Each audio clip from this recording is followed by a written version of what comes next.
Ô, Fernando, e como é que foram as primeiras competições internacionais? A burocracia, principalmente, que leva arma, não leva arma, né? Muito fiasco, muita fiasqueira. Como é que, Sim. né, guia internacional, como é que vocês faziam para conseguir vencer toda essa burocracia, Então, eu né? passei por alguns estágios, né?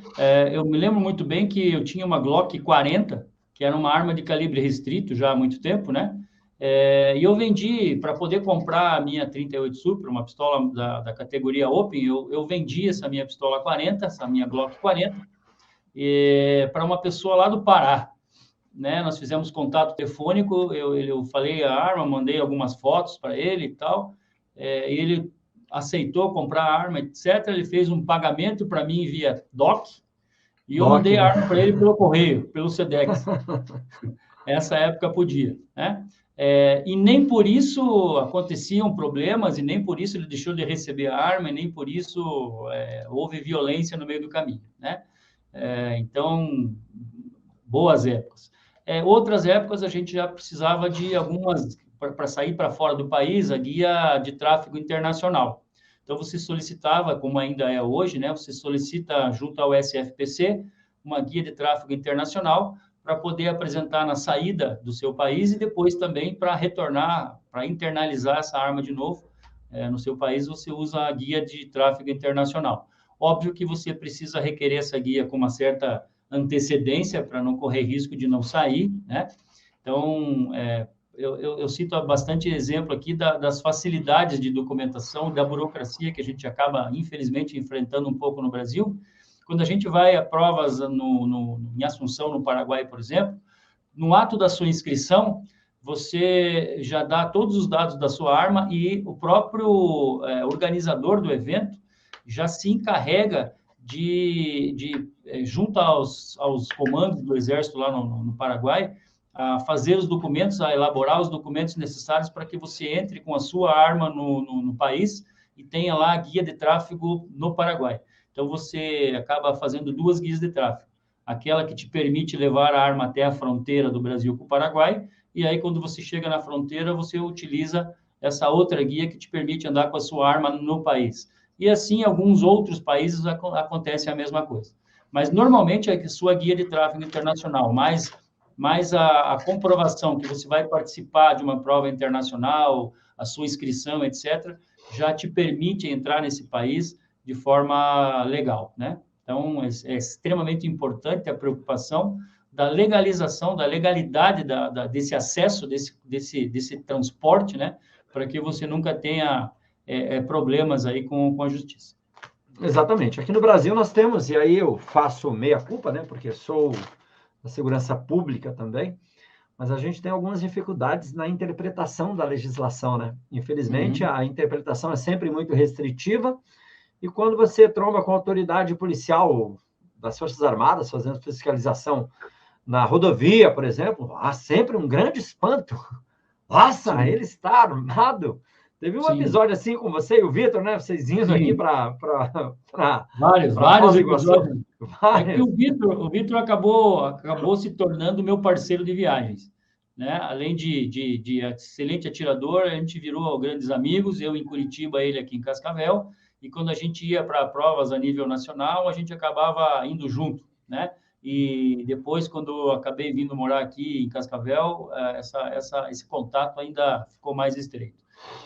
Várias viagens, né? Eu me lembro muito bem, fiz de duas viagens que foram emblemáticas. Uma ao Rio de Janeiro, nós fomos de carro até o Rio disputar um campeonato brasileiro. E na viagem, no trajeto do Rio de Janeiro, nos pararam, um posto da Polícia Rodoviária Federal nos parou, e aí o policial rodoviário, muito educadamente, chegou no vidro do carro do Vitor e perguntou para o Vitor, né? Senhor cidadão, o senhor tem armas e drogas no carro? Aí o Vitor falou assim: droga, só o que está sentado do meu lado. Agora, a arma, nós estamos indo para um campeonato, a arma e munição tá cheia aí para trás. Tá cheio. Aí o cara, nossa, não sei o quê. Ele falou: não, mas fica tranquilo que está todo mundo, tudo documentado, está tudo certinho. Aí o cara realmente verificou, né? Ele falou assim: eu quero ver as armas. Aí mostramos a pistola Open, etc., que tem uma mira ótica naquela época já, a gente já tirava de mira ótica, né? Aí o cara pegou aquela arma lá e tal, ele falou, nunca vi isso aqui, apontava para os carros passando.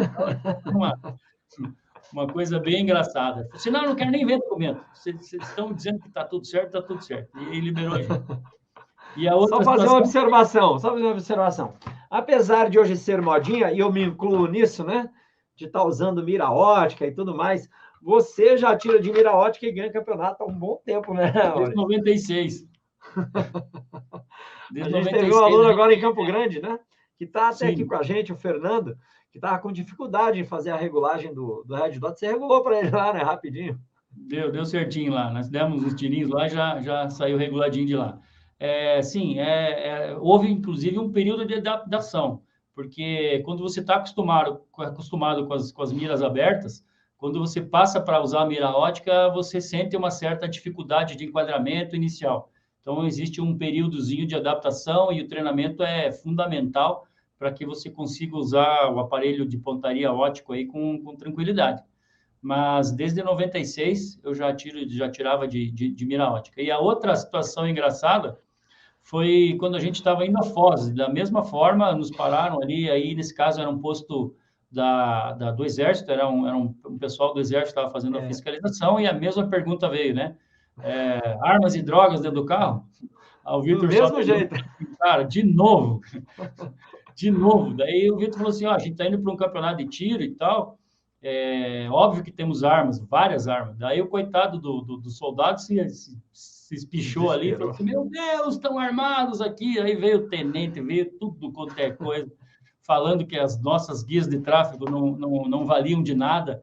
Daí, mas o teu superior... O coronel que assinou? O coronel que assinou, como é que não vale só essa guia de tráfego? Mas, enfim, e o Vitor com aquele humor tremendo que ele tinha... O rapaz perguntou para o Vitor o que ele ia fazer em Foz. Ele falou assim, acho que só vou dar uma roubadinha no banco ali e já volto. Aí só fica pior a situação, né? Mas faz parte. O Vitor era um pouco sem paciência, né? O Vitor era um cidadão meio sem paciência. Sim. Paciência não tinha essa palavra no dicionário do Vitor. Exatamente. Veja que tudo isso é evolução, né? De facilidades que nós encontramos hoje, que foram desbravadas por esse pessoal aí, tá? Que começou do zero. O Vitor, inclusive, me mostrou aqui me fugiu o termo, de recarregar rapidamente. O jet loader. Jet load. Eles mandaram fabricar aqui, porque não tinha no Brasil. Tá? Então, sim, inclusive, tenho aqui esse jet load que é histórico, um dos primeiros do Brasil foram fabricados aqui. De alumínio. De alumínio, exatamente. De alumínio. Depois que virou plástico, etc., e só tinha importados, e como era difícil conseguir, só quando alguém ia para fora, etc., né? Como não tínhamos aqui, pegamos fotos e fomos desenvolvendo, e o Vitor mandou fazer com o pessoal aqui em Cascavel, não sei se foi exatamente o Vitor, mas a equipe toda ali do Clube Guaracá na época, acabaram fazendo uns jet loaders de alumínio que funcionavam muito bem e funcionam até hoje, inclusive. Funciona até hoje, está comigo aqui, os dois estão comigo. Inclusive, eu tenho até que devolver para o Círio do Vitor, porque são peças de museu, literalmente de museu. Sim, entendeu? Sim, verdade. Sensacionais.